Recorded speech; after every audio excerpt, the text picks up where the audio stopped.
এখন আমরা আলোচনা করব পেজ নম্বর 145 145 পেজ নম্বর নিয়ে আলোচনা করব। দেখো এখানে ফার্স্ট কোশ্চেন বলেছে when the train would reach Deoli station the platform, তখন প্ল্যাটফর্মটা কেমন ছিল যখন ট্রেনটা দেউলি স্টেশনে পৌঁছায়। তো এখানে সঠিক উত্তরটা কিন্তু আমরা করবো সি এরটা, was dimly lit with electric bulbs and oil lamps. Next question the girl at Deoli station was selling, মেয়েটা কী বিক্রি করছিল, সেটা হলো বি এরটা সঠিক উত্তর হবে বাস্কেট।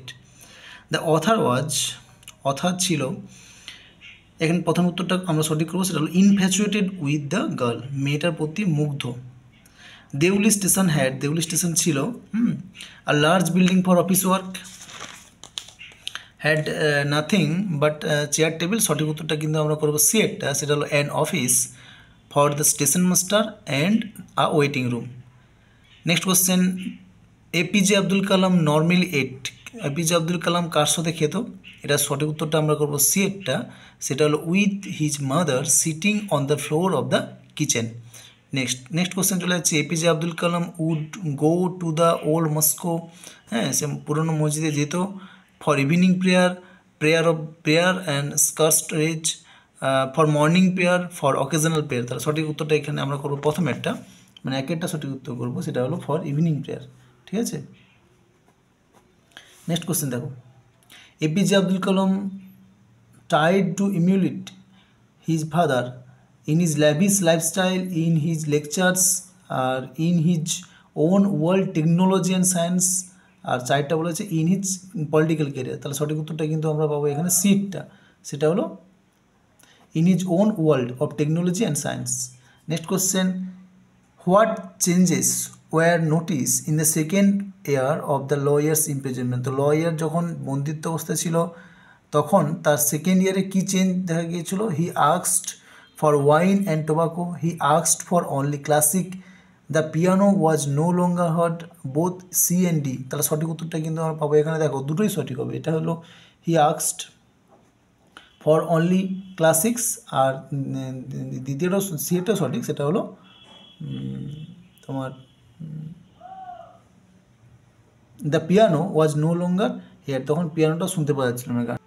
তাহলে এখানে দুটোই ঠিক হবে, মানে বি এরটাও ঠিক এবং ডি এরটা সি এরটাও ঠিক। তাহলে সঠিক উত্তরটা কিন্তু আমরা পাবো ডি এরটা, হ্যাঁ বি আর সি, আচ্ছা বি সি আর ডি, বোথ সি আর ডি না, এটা বি আর সি হবে। ঠিক আছে, next question how does life imprisonment kill according to the host of the party, তাহলে পার্টির আয়োজকের মত অনুযায়ী আজীবন কারাদণ্ডটা কিভাবে একটা মানুষকে মারে, সেটা হলো সঠিক উত্তরটা কি, without pain instantly and with severe pain none of these, আর একে বলেছে স্লোলি। তাহলে সঠিক উত্তরটা কিন্তু স্লোলি, ধীরে ধীরে একটা মানুষকে মেরে ফেলে। ঠিক আছে, the banker recall the incident of the party on, banker স্মরণ করেছিল তার পার্টিটা যেটা ঘটেছিল কখন না, সেটা হলো এখানে বলেছে নভেম্বর 14 1887, আর দ্বিতীয় বলেছে অক্টোবর 22 1885, নেক্সট 3 নম্বর বলেছে ডিসেম্বর 24 1886, আর 4 নম্বর বলেছে নভেম্বর 13 1885। তাহলে সঠিক উত্তরটা অ্যাকচুয়ালি আমরা এখানে পাবো November 13 1885। Okay, next question what does the creeper winding around the casuarina tree symbolise, তাহলে এখানে এই যে ক্রিপারটা জড়িয়েছিল হ্যাঁ ক্যাজুনা ট্রিতে, সেটা কিসে সিম্বলাইজ করে, strange and power, love and attachment, destruction and decay, the passage of time. তাহলে সঠিক উত্তরটা আমরা এখানে পাবো কিন্তু দ্য প্যাসেজ অফ টাইম। ঠিক আছে, নেক্সট কোশ্চেন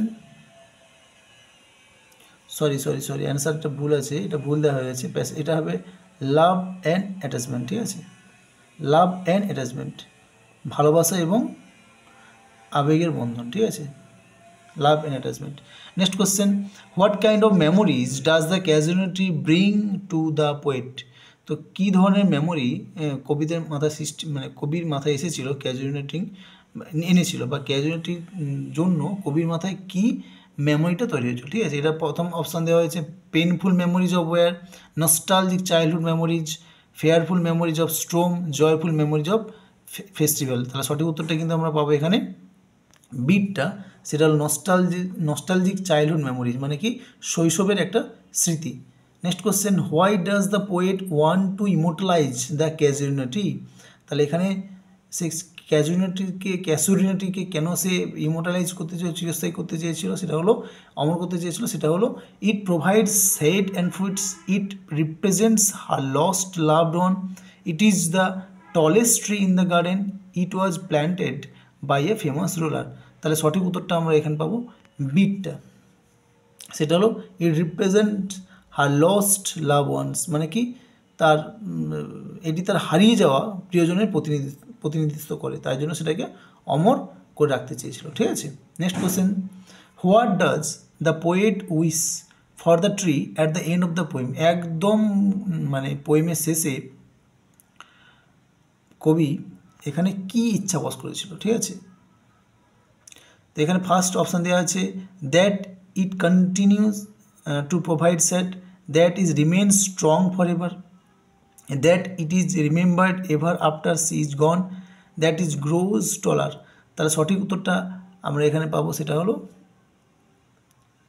সিটটা, that is remembered ever after she is gone, মানে তিনি না থাকলেও চলবে, মানে তাকে মনে রাখবে। ঠিক আছে, what is the dominant theme of the hour casualty? এখানে ফার্স্ট অপশান বলেছে the cruel of nature, the importance of planting trees, the power of memories of and nostalgia, the destruction of forest. তাহলে সঠিক উত্তরটা আমরা এখানে পাবো the power of memories and nostalgia. Next question, what is the tone of Ulysses? What is the tone of Ulysses? তাহলে এখানে বলছে melancholic and passive, nostalgic and resigned, R determined and inspiring, joyful and contented। তাহলে সঠিক উত্তরটা পাবো আমরা সেটটা, সেটা হলো দৃঢ় সংকল্প এবং প্রেরণাদায়ক। ঠিক আছে, which mythological figure is Ulysses based on? ঠিক আছে, তাহলে ইউলিসিসে একটি চরিত্র, যেই চরিত্রটা কী হয়েছে না পৌরাণিক চরিত্রের উপর নির্ভর করে সৃষ্টি হয়েছে, সেটা কোন চরিত্র? অ্যাকিলিস, হারকিউলিস, ওডিসিয়াস, আর তোমার হচ্ছে পারসুয়াস। তার সঠিক উত্তরটা কিন্তু আমরা পাবো সিটটা, সেটা হচ্ছে ওডিসিয়াস। ঠিক আছে, এরপর চলে হচ্ছে নেক্সট কোশ্চেনে। নেক্সট কোশ্চেন এখানে বলেছে in the poem what does Ulysses consider his old age to be? তার ওল্ড এজটাকে কীভাবে কনসিডার করেছে এখানে? A time for rest and retirement, a chance to prepare for death, an opportunity for one last adventure, a burden on his people। তাহলে সঠিক উত্তরটা এখানে আমরা পাবো কিন্তু সিটটা, an opportunity for one last adventure, সে কিনা শেষ একটি অভিযানের সুযোগ নিতে চেয়েছিল। ঠিক আছে, এইভাবে সে তার বার্ধক্যটাকে দেখতে চেয়েছিল। ঠিক আছে, next question, what does Ulysses encourage his mariners to do? তাহলে ইউলিসিস তার মানে ম্যারিনার্সদের, নাবিকদের কি এনকারেজ করেছিল? To stay in Ithaca and enjoy their old age, to embark on one final journey, to obey Telemachus as their new king, আর 4 নম্বর বলছে to build a temple in his honour. তাহলে সঠিক উত্তরটা অ্যাকচুয়ালি আমরা পাবো কি না বিএডটা সঠিক পাবো এখানে, to embark on one final journey, সে শেষ আরেকটা অভিযান করতে চেয়েছিল। ঠিক আছে, next question, what is Ulysses main reason for wanting to leave Ithaca? তাহলে ইথাকা ছেড়ে দেওয়ার তার মেন কারণ কী ছিল? প্রধান কারণটা কী ছিল? He is unhappy with his wife, he wanted to explore new lands and gain knowledge, his people have betrayed him, he has been exile from his kingdom. তাহলে সঠিক উত্তরটা কিন্তু আমরা পাবো এখানে বিটটা, he wants to explore new land and gain knowledge, সে নতুন নতুন দেশ আবিষ্কার করতে চেয়েছিল এবং প্রচুর জ্ঞান অর্জন করতে চেয়েছিল। ঠিক আছে, এরপরে চলে আসছে ড্রামা থেকে কোশ্চেন। ড্রামা থেকে ফার্স্ট কোশ্চেন বলেছে who wanted to go to Galway Fair? গ্যালোফেয়ারতে কী যেতে চেয়েছিল? এটা আমরা জানি বার্টলে যেতে চেয়েছিল। Which animal was chewing the rope? কোন অ্যানিম্যালটা তার দড়ি চিবাচ্ছিল? সেটা হলো এখানে pig. Next question, God help her, এখানে হার বলতে কাকে বোঝানো হয়েছে? ভগবান তাকে হেল্প করবে বা সাহায্য করবে, এটা হার বলতে এখানে কাকে বোঝানো হচ্ছে? নোরা, ওল্ড ওমেন, মারিয়া আর ক্যাথলিন। তাহলে সঠিক উত্তরটা এখানে আমরা পাবো এখানে মারিয়াকে হার বোঝানো হয়েছে, কারণ না তিনি তার সমস্ত ছেলেদের হারাতে যাচ্ছিলেন, সেই অবস্থায় তাকে বলা হয়েছিল যে ভগবান তাকে যেন সাহায্য করে। ঠিক আছে, what was Michael doing when Maria saw him, তো যখন মারিয়া তাকে মাইকেলকে দেখেছিল তখন মাইকেল কী করছিল, Michael talking to Bartley, riding the grey pony behind Bartley, saying goodbye to Maria, crying for help. তাহলে সঠিক উত্তরটা এখানে আমরা পাবো, সেটা হলো riding the grey pony behind Bartley. এরপর দেখো একটা ম্যাচিং দিয়েছে কলাম এর সাথে কলাম বি, তো কলাম এর মানেগুলো কী কী দেখি নিই এবার। স্পাইনিং হুইল মানে চাকা, ইয়ং প্রিস্ট মানে যুবক যাজক, দ্য টার্প মানে এখানে পিঠ জ্বালানির কথা বলেছে, আর স্মল উডেন ক্রস মানে এখানে কাঠের ছোট ক্রুশ, ঠিক আছে। তো এখানে firewoods for warmth and survival, faith and peace, continuity and peace, আর রিলিজিয়াস ফেথ। তাহলে এখানে সঠিক এখানে দেখো স্প্রিঙ্গিং হুইলের সাথে আমরা পাবো কন্টিনিউটি অ্যান্ড পিস, হ্যাঁ, মানে এখানে মানে ধারাবাহিকতা এবং শান্তি। আর ইয়ং প্রিস্টের সাথে আমরা পাবো এখানে রিলিজিয়াস ফেথ, ধর্মীয় বিশ্বাস। দ্য টার্প মানে এখানে পিঠ জ্বালানি এখানে হচ্ছে firewood for warmth and survival, মানে হচ্ছে একটা উষ্ণতা বা বেঁচে থাকার উৎস হিসেবে দেখা হয়েছে এটা। আর লাস্টেটা বলেছে স্মল উডেন ক্রস, যেটার সাথে আমরা ম্যাচ করব ফেথ অ্যান্ড পিস, বিশ্বাস এবং মানসিক শান্তি। তো এখানে ম্যাচ করলে অ্যাকচুয়ালি সঠিক উত্তরটা আমরা পাবো, একেরটা পাবো, একেরটার সাথে সি, বিয়েরটার সাথে ডি, তিনেরটার সাথে এ, চারেরটার সাথে বি। ওকে, একটা সঠিক উত্তর পাবো। এরপরে চলে যাচ্ছে আমার টেক্সচুয়াল গ্রামারগুলো দেখে নিই এবারে। She saw that I was looking at her intently, এখানে বলছে the noun form of intently noun form actually কি না, ইন্টেন্টলি নাউন ফর্ম আমরা সবাই জানি যে এটা হচ্ছে ইন্টেনশন, ঠিক আছে। The girl was selling basket, the passive form of sentence, এই সেন্টেন্সটা প্যাসিভ ফর্ম কি, এই সেন্টেন্সটা প্যাসিভ ফর্ম করলে হবে এখানে দেখো সি একটা সঠিক উত্তর হবে, the baskets were being sold by the girl. Next, I would say mine was a very secure childhood, এটা কমপ্লেক্স ফর্মে করতে বলেছে, কমপ্লেক্স সেন্টেন্সে। তো এটা কমপ্লেক্স সেন্টেন্সে করলে আমরা সঠিক উত্তরটা পাবো, এখানে নেই, এবিসির মধ্যে দেখবে তোমরা ম্যাচ করে, এই কোনটা হবে না, অ্যাকচুয়ালি সঠিক উত্তরটা হবে এখানে ডিএডটা, এই যে ডিএডটা সঠিক উত্তর হবে, এই যে আই উড সে, এটা হবে সঠিক উত্তর। I would say that mine was a childhood which was very secure, ঠিক আছে। এরপর হচ্ছে 29, my parents were widely regarded as an idol couple, if the sentence is splitted, সেন্টেন্সটাকে স্প্লিট করলে তাহলে আমরা কি উত্তর পাবো, এই সেন্টেন্সটাকে স্প্লিট করলে আমরা প্রথম উত্তরটাই সঠিক হবে, এখানে দেখবে my parents they were widely regarded as idol couple, সঠিক উত্তরটা হবে একেরটা, ঠিক আছে। Next question, things are getting out of hand, এটা নেগেটিভ সেন্টেন্সে করতে বলছে, নেগেটিভ সেন্টেন্সে হলে এখানে সঠিক উত্তরটা হবে সি এরটা, the things are not in my hand, ঠিক আছে। আচ্ছা, এরপর এখানে যে আনসিনটা দেওয়া আছে, আমি সবাইকে বলবো আনসিনটা অবশ্যই একবার পড়বে। আনসিনটা সেকুলারিজমের উপরে দিয়েছে, ধর্মনিরপেক্ষতার উপরে আনসিনটা দিয়েছে, ভীষণ সুন্দর আনসিনটা, একবার পড়বে, ঠিক আছে। তো এখানে ফার্স্ট কোশ্চেনে চলে যাচ্ছে আমরা, সেকুলারিজম কনফার্মস, তার সঠিক উত্তরটা খুব আমরা practice of no religious affairs. তাহলে দেখো এখানে রেফারেন্স লাইনটা দেওয়া আছে একদম উপরেরটা, secularism is the separation of religion from the affairs of the state. Next question, in a secular country people, তাহলে সঠিক উত্তরটা হবে পিপুল, বিয়েরটা, people can live in peace and harmony. তাহলে দেখো রেফারেন্স লাইনটা এখানে দিয়ে দিয়েছি আমি, 32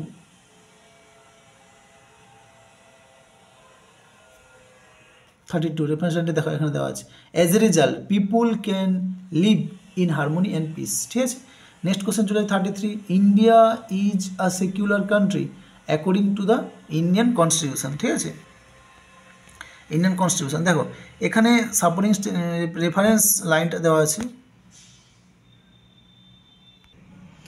অ্যাকচুয়ালি আজকে প্রচুর টেকনিক্যাল প্রবলেম হচ্ছে, তাই ভিডিওটা অনেক ডিস্টার্ব ফিল করছো তোমরা, বা আমিও ডিস্টার্ব ফিল করছি ভিডিওটা বানাতে, তো যাই হোক একটু মানিয়ে নাও, সরি ফর দ্যাট। তো এখানে আমরা 33 নম্বর কোশ্চেন আলোচনা করি, India is a secular country according to, তাহলে সঠিক উত্তরটা করবো আমরা ইন্ডিয়ান কনস্টিটিউশন। দেখো রেফারেন্স লাইনটা কিন্তু তোমরা এখানে পেয়ে যাবে, এই যে একদম লাস্টে আছে, দেখো এই যে India is committed to secularism by her constitution. এরপর চলুন 34, ইন দ্য মিডিল এজ, তাহলে সঠিক উত্তরটা পাবো এক একটা। রিলিজিয়ান কন্ট্রোল দ্য স্টেট, তাহলে দেখো এটা সাপোর্টিং লাইনটা আমরা পেয়ে যাচ্ছি এখানে একদম উপরের দিকে, দেখো এই যে but in in in the middle age religion control the state, ঠিক আছে। এবার চলে যাচ্ছে আমার নেক্সট কোশ্চেনে 35, ইন আ সেকুলার কান্ট্রি, এর এক একটা সঠিক হবে religion is separated from the affairs of the state. দেখো 35-এ আমরা চলেছি একদম ফার্স্ট লাইন, যেটা 31-এর রেফারেন্স ছিল ওটাই 35-এর reference. Secularism is a separation of religion from the affairs of the state. Okay, next question চলে আসছে আমরা 36-এ কী বলেছে, এভরি মডার্ন স্টেট, তাহলে সঠিক উত্তরটা আমরা পাবো এখানে বিয়েরটা, wants to keep the state free from religion. দেখো এর সাপোর্টিং লাইনটা আমরা পেয়ে যাচ্ছি এই যে the modern state now want to keep the state free from religions, ঠিক আছে। নেক্সট কোশ্চেন 37, সেকুলারিজম ইনক্রিজ, এক একটা সঠিক হবে ইন্টিগ্রিটি অফ দ্য স্টেট, তাহলে সঠিক আমরা রেফারেন্স লাইনটা দেখো এখানে পেয়ে যাবো 37-এ দেওয়া আছে। দেখো secularism helps to promote the unity of a nation, it also increases the integrity of the state. Okay, এরপর চলে আসছে আমরা 38-এ, এখানে 38-এ বলেছে the main aim of a secular country is, তাহলে সঠিক উত্তরটা আমরা পাবো এক একটা, সেটা হলো কমিউনাল হারমোনি। তাহলে দেখো এই রেফারেন্স লাইনটা এখানে দেওয়া আছে, দেখো 38-এ যে communal harmony is the main aim of the secular state. Okay, next question চলো 39, ইন আ সেকুলার কান্ট্রি, একটা সঠিক উত্তর হবে people can practice religious affairs according to their faith, তাহলে সাপোর্টিং লাইনটা দেখো এখানে দেওয়া আছে 39-এ, এই যে people can follow their faith freely without any objection from the state or from others. Okay, এরপর চলে আসছে আমরা একদম last question, India is a প্রথম উত্তর সঠিক হবে country of many principal religions, ঠিক আছে। তাহলে সঠিক লাইনটা দেখো এখানে সাপোর্টিং লাইনটা এখানে দেওয়া আছে, দেখো এই যে India is a home of some principal religion, ঠিক আছে। তো এটা হলো তো কমপ্লিট। তো আজকের এই পেজটা করতে গিয়ে অনেক টেকনিক্যাল প্রবলেম ফেস করেছি আমি, তো তোমরা হয়তো অনেক কিছু অসুবিধা ফিল করতে পারো, এর জন্য খুবই দুঃখিত, তোমরা একটু মানিয়ে নেবে, ঠিক আছে। তো ভালো করে প্র্যাকটিস করো। ওকে, থ্যাংক ইউ।